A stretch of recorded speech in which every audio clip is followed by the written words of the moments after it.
Hello everyone and welcome to this week's short video tutorial. Today will be a very interesting match that was played by two Guangdong grandmasters who were the strongest in their heyday. Red was Grandmaster Lv Qin, black was his colleague Grandmaster Xu Yinchuan. This match was played in the 12th Yinli Cup Xiangqi tournament. The Yinli Cup was one of the premier Xiangqi tournaments back in the 1990s and 2000s, and only the best of the best were invited to play. So without further ado, let us look at this very short and exciting brevity by both players who knew each other's style very very clearly. Okay, Grandmasters Blue started with the central cannon, and slowly the punning system gradually became Red's central cannon with pawn rank Chariot, and black would use the screen horse defense, and both colors advanced their 7th pawn, and black decided to go for the edge cannon for edge cannon for Chariot defense opening system. Black would refuse to trade chariots, and black would retreat his cannon to the third rank. And in this match, red decided to play one of the more aggressive and volatile variations by charging his central pawn forward. Black would play a4+5, and so far the moves would follow one of the more commonly used opening systems.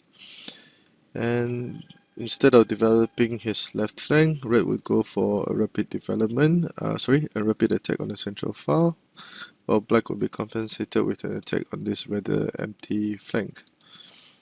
So at this point in time, the moves will still be more or less standard or considered to be the opening tabia. Red will go to attack the horse while giving up his right flank. And important move for black to make will be to play Ra+8 to prevent the elephant from moving to the edge file. Red will develop his left chariot to prevent a fork. To prevent a skewer with R8 equals to 2. So sacrificing the horse, capturing, retreating, and at this point in time, everything will still be following the tabia. Other commonly played variations include R3 equals to 4, P7 equals to 8, R3 equals to 4, P7 equals to 8, P7 equals to 8 to attack the elephant, and R7 equals to 8 to attack the elephant and also the chariot. Now there are many lines, and this opening system is very complicated, and it would be impossible for me to go over the variations all by one. So please go to the website and check out the variations as you can see for yourself. I've uploaded all the variations there, and red will continue to play P7+1.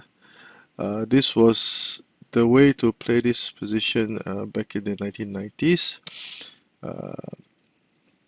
but gradually it has been found out that this variation was not too good. Instead, usually red will continue to play with C5-1 or H7-5 to protect the elephants, relieve some pressure, and also counter attack.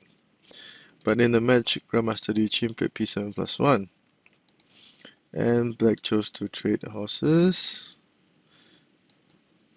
and black chose to attack the central to attack the elephant on the bottom rank. So let's backtrack a little bit. After capturing the horse, red decided to play C5+4. Now another possibility would be P5+1. Again, this would be another very long lengthy variation, but it would seem that P5+1 would be to black's favor, so that was why Grandmaster Lv Qin did not make that move. So now black decided to attack the bottom rank, And the black Chariot continued with R3 plus 4, threatening to capture the pawn and add some pressure on the cannon while trying to move the Chariot across to this flank for the final blow. Now black would have seized the initiative away from black.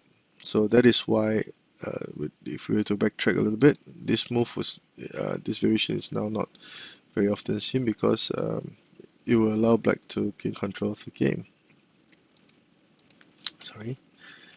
So after the check, R3 plus 4, and red decided to go for the iron ball checkmate with A5, K5 equals to 4. Now, would trying to defend with H7 plus 5 followed by E7 plus 5 be possible? This was another very lengthy variation.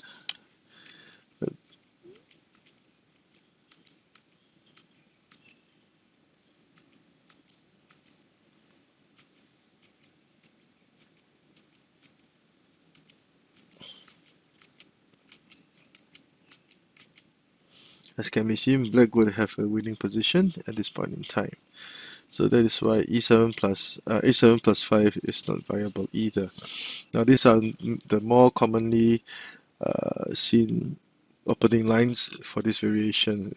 A very, very complicated one. So K5 equals to 4 for red to attempt the iron ball checkmate. Black would have none of it and chose to defend in this manner. So if the chariot attacked the advisor, red will go for C2 equals to 6. This was a mark of an experienced player. Now if you were to play K5 equals to 4, this would give red a chance back into the game, whereby red would now threaten to play C8 equals to 7 and could cause all sorts of trouble for black. And once the cannon was developed, the left chariot will also be developed. And in this opening system, if red will be able to develop his left flank, usually black will be in deep, deep trouble. So K5 equals to 4 was not possible, and red chose to defend very staunchly with C2 minus 2. Now, at this point in time, red tried to sacrifice or entice black to capture his chariot. If he did, it will be a checkmate. But black countered very aggressively on his own by capturing the advisor. Now, by doing so, there is a Chinese saying that when you lack advisors, you'll be afraid of the enemy chariots. Now, this is precisely a textbook example explaining why. By sacrificing the advisor, sacrificing the cannon to capture the advisor, red will be placed in a predicament, because if he took the, let's say, in the actual match, red finally chose to take it, but if black did not capture the advisor, check, and black could lose his, red would lose his chariot. Again, to diffuse the threat of the iron ball checkmate with this move.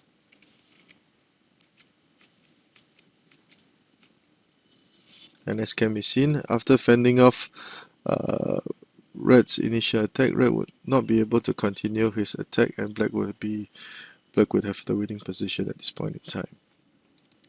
So after much consideration, red decided to play a5 minus 6, which should still not be able to salvage the situation. And in the match, red continued with the check, and here comes the pawn. Red was forced to retreat the horse out of desperation to try to fortify his defenses. Now, if C8 plus 7 was played, whereby red would try to go for attack, a check would be made, check, and checkmate. So that is why red did not dare to capture the cannon. Check. At this point in time, red played R3 plus 2. R3 plus 2 was to try to shoe the to chase away the red horse. Red would try to salvage the situation. by advancing the pawn, threatening to checkmate. And this would be a very simple cannon pawn combination that would result in the checkmate. And as can be seen, when you lack an advisor, you would be afraid of the enemy chariots or pawn chariot in this situation. Charging the, as can be seen, charging the pawn forward for the 15th move would later be proved to be the reason why red would lose terribly. So this variation, this line by red or risk red variation would now not be seen because of this very important stem game. Both players were extremely knowledgeable of their opponent's style, having been colleagues for over 30 or 40 years. And the biggest reason why Black was able to bust this red opening, which was quite established at the time, was that he chose to sacrifice his advisor and proved to be faster in the eventual kill. Now, in this move, now in the match, this was perhaps the most brilliant sacrifice that busted open the red defense. By capturing the advisor or sacrificing the cannon to capture the advisor, the red's defense will fall apart, and this will mark the beginning of the end. So I hope you've enjoyed this very short but thrilling opening match between the two Guangdong experts. And if you like my work, please subscribe to my channel, and I hope to bring you more content over time. Thank you.